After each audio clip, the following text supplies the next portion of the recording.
スイフトスポーツって本当運転が楽しくていい車なんですが、実際に納車されて運転してから初めて気づくことなんですけど、この車のハザードがめっちゃ押しにくいんですよね。シートポジションを一番前にしてないと間違いなくハザードに手が届かないので、ハザードを押す時に少し前かがみにならないと 100% 押せないので、これが結構不便です。他の車やったら普通に前かがみにならずに楽に押せると思います。そこで今回の動画ではこの遠すぎるハザードをこのシートの横にある穴のところにハザードボタンを追加する簡単なプチカスタムをやって普段の運転をさらに快適にするやり方をご紹介します。まずは先に誰でも簡単にわかる取り付け法を紹介して、その後に使ってみて思った正直な感想をお伝えするので、ぜひ最後まで動画を見ていってください。ということで今回ポチったのがこちら、アールズから発売されているハザードの追加キットですね。これさえあれば誰でもポン付けできるめっちゃ簡単なキットになってます。民からとか見てると自作でこういうところにハザードスイッチ増設してる人いますが、あれは配線の加工とか穴開けが必要とかでできる気が全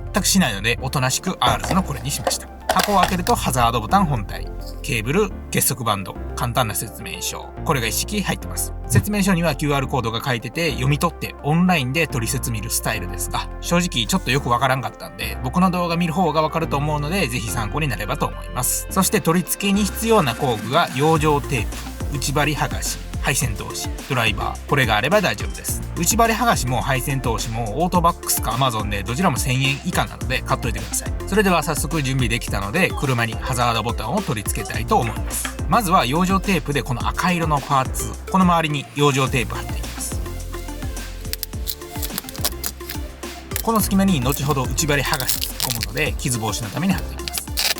一通り貼り終えたら内張り剥がしを端の方から突っ込んでパーツを外していきます。パーツの裏側はこんな感じで爪で固定されてる感じなので、端から少しずつパーツを浮かしていく感じです。この作業が一番難しいので、これさえできればあとは余裕です。一気に力を入れると中の爪が割れそうなので、徐々に力入れて慎重に外してください。左端から右までパーツを浮かせれたら最終的に手で外れるようになります。無事パーツが外れたらここに2箇所ネジがあるので、そこをドライバーで外します。ドライバーは何でもいいんですけど、僕が持ってるような先が長めのやつで先端に磁石がついてるものだとだいぶ作業しやすいと思います。2つとも外れたらこのナビの側を外していきます。外し方は普通にフレームの上の方を手前に引くと外れます。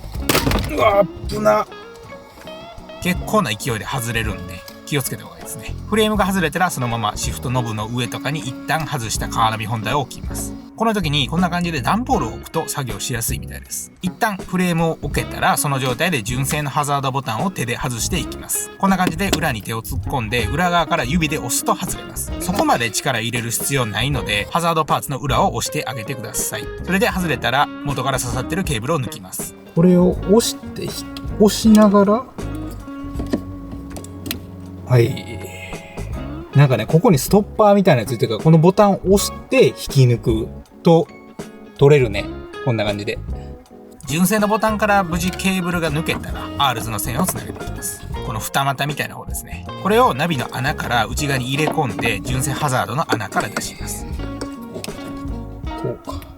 その状態で先ほどボタンから外した純正のケーブルとアールズの線をこんな感じで接続します。はまるようにしかなってないので普通に刺せば大丈夫です。それができたら次に純正ハザードボタンと追加したアールズのケーブルを接続。これで終わりですね。めっちゃ簡単です。それができたら純正ハザードボタンを元の位置に戻します。はめ込んで上から押すだけです。はめ込めたら一応念のためハザードボタンを押してちゃんと点灯するか確認した方がいいと思います。させるようにしかなってないので動画の通りやってもらえれば大丈夫だと思います。それができたら次は助手席の下の方、このパネルを外していきます。先にこの右側のところ、パネルを左にずらすようにすれば爪で引っかかってるだけなんで簡単に外れます。右側が外れたらあとは左側を手前に引くだけ。中がこんな感じでピンが刺さって固定されてるので手前に引くと外れます。下のパネルを外せたらハザードから出てるアールズの線、これを一番下の足元まで持っていきます。ナビの裏側からケーブルを通して下に持ってきます。この時手動でケーブルを下に通しても大丈夫ですが、この配線通しを使うと一瞬でストレスなく配線できるので、これは買っといた方がいいです。僕も初めは手でいけると思って実際やってみたらナビ裏に配線めっちゃあって、そこの隙間を通すのが配線ツールがないとちょっと通りづらくてだいぶストレス溜まったんですが、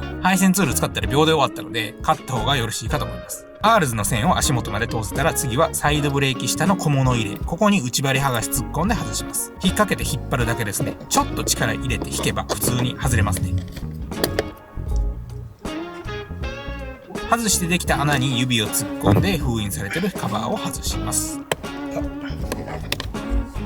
これも裏から押せば結構簡単に外れます。ここまでできたら配線通しツールをまたこんな感じで穴から入れ込んで前の方に持っていって、ハザードのコネクタを捕まえてここまで引っ張って持っていきます。そこからさらにボタン穴まで配線持っていって、それができたら Rs の追加スイッチに接続するだけ。これも向きとかははまるようにしかなってないので、ケーブルとボタンを接続できたら、あとはボタン本体を上から押し込んで終了。これで取り付けは終わりです。ミンカラでやり方見た時は結構ハードル高そうだったんですが、実際やってみると普通に簡単だったんで、30分もあればできると思います。今回の取り付けで一番難しい作業はこの赤いパネルを剥がす作業なので、これさえできればあとはバリ簡単です。ここまでできたら、あとは先ほどと逆の手順で開けたカバーをはめ込んで、いい感じにケーブルを中に隠してパネルを戻すだけですね。先に右側の爪をはめ込んで、あとは左側を叩けば固定されます。そして外したナビを元に戻します。ちょっとナビ全体を押し込むようにすれば綺麗にガチャッとはまるので、一番最初に外した2本のネジ使って固定して、外した赤色のパネルを元に戻して終了ですね。このパネルも爪で固定されてるスタイルなんで、上から軽く叩くとはまりますね。実際やってみると結構簡単なので、ぜひ DIY でやってみてください。そしてこれが増設した Rs のハザード。隣のシートヒーターのスイッチと比べてもかなり立体的になっています。さらにこの三角のところ、ここがライトと連動になっているので、夜はハザードの三角が光る仕様ですね。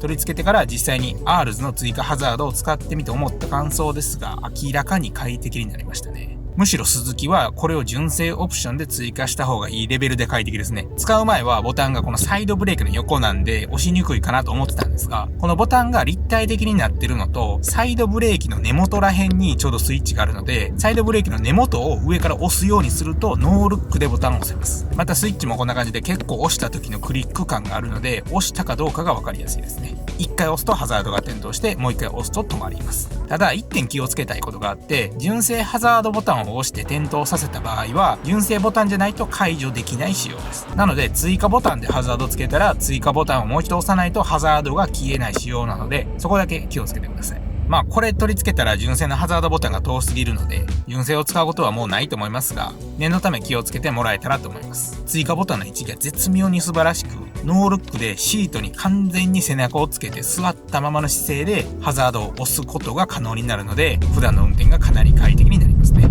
サーキット勢の方でフルハーネスしてても余裕でハザードを押せるようになるので、これはスイスポがあったら早めに導入しておくと色々とはかどるやつですね。民から見てると自作でこういうところとか天井のランプのところにハザードを増設してる人もいますが、もし自作でやるならルームランプのここに追加するのがいいと思います。こっちのスタートボタンの下だと前かがみにならないとボタンを押せなくて追加する意味がないので、ルームランプのところだとシートに完全に背中つけてる状態でも手が届くので、自作するならルームランプのところか今回のサイドブレーキ横がいいと思います。サイドブレーキの根元のところだと前を向いたままノールックでシフト操作の延長線上でハザードを押せるのがメリットでしかないと思います。このハザードのデメリットは、スズキ純正オプションのセンターコンソールをつけてると若干押しにくいそうですが、周りでつけてる人を見たことないのでほぼ大丈夫かなと思います。あとはハザード増設キットが税込み 14,300 円とまあまあ高いところですね。ただこれ取り付けたらそこからの毎日の運転がだいぶ快適になるので、個人的にこのパーツはだいぶおすすめですね。もし僕が最近スイスポ納車されたとしたら間違いなく先に取り付けるパーツですね。それぐらい快適になりましたね。